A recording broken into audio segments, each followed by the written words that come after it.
Hi, Kevin Coop here, and this is FaceTime with the Content Guy. So there was a really interesting story from Bloomberg the other day about this thing called the Living Well Collaborative. And basically what it's made up of about a dozen companies or so, including Procter & Gamble, Boeing, Mondelez International. And basically this collaborative is aimed at finding ways to market products and sort of connect to the over 50 crowd. The demographic is a pretty good one. There's a lot of money to spend in this demographic, something like $3 trillion a year, according to the story. So they are motivated to reach out to this demographic. And the group is working with the University of Cincinnati. And basically, they've tried to come up with a sense of what people's priorities once they get to be over 50. Let me quote from the story. It says, they've discovered that seniors treat their pets more like grandchildren than children and spoil them accordingly. They've created biomechanical models of the human hand to understand how hard it is for arthritic customers to open bottles of Procter & Gamble's Tide, and they've thought long and hard about how to ease grandma's journey to the airport. But the problem is that there seems to be a gap between what people in this demographic seem to need and what they seem to want. Again, from the story. What existing products haven't done yet is create a lasting emotional connection with older consumers, which is the true litmus test of a brand. Nobody aspires to own adult diapers.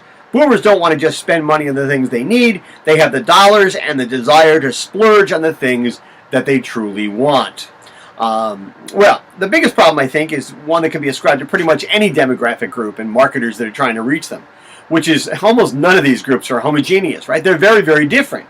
I mean, the over 50 group alone, it's not just boomers, it's also boomers of the greatest generation. And they have vastly different needs and desires. I mean, I'm 58 years old.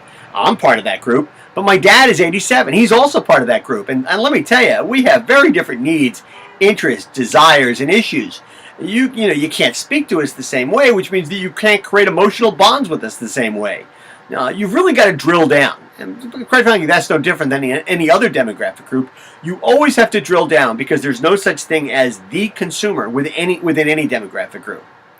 I also think one of the challenges as time goes by, and this goes especially for the over 50 group at this point, it'll probably apply to other groups as they come along and get older, is that we're really sort of resisting the idea of getting older. God, I can remember years ago being relieved when I saw Ken Dykewald of Age Wave talk about the fact that just because when we turn 50 and 60, it wouldn't mean that we'd instantly start wearing polyester pants and want to drive a sedan and start going out to dinner at 4:30 in the afternoon.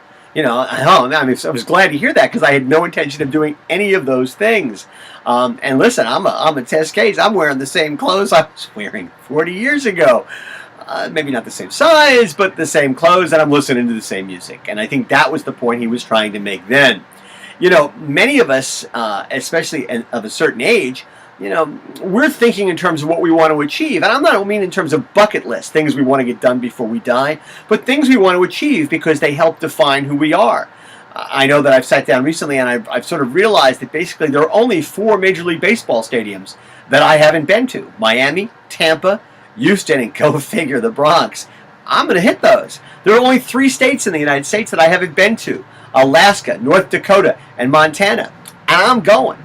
And in fact, there's only one continent I haven't been to, Antarctica. And as soon as I get the opportunity, I'm going. Anybody in Antarctica wants to hire me to give a speech down there, I'm giving discounts. Listen, the thing is, I'm not looking at those things in terms of, I got to get these done before I die because I want them to be in my obituary. No, those things help to define who I am and how I sort of live my life. And I think a lot of people my age are the same way.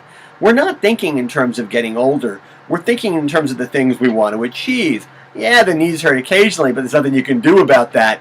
We're sort of going to get past it. So I think marketers who are trying to reach the over 50 group have to be very careful about that.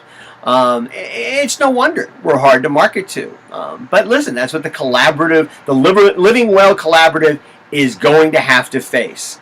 They're going to try and figure out how to deal with this as we get old. We're going to sit here saying, we're not getting old. So, anyway, that's what's on my mind this Thursday morning. And as always, I want to hear what's on your mind.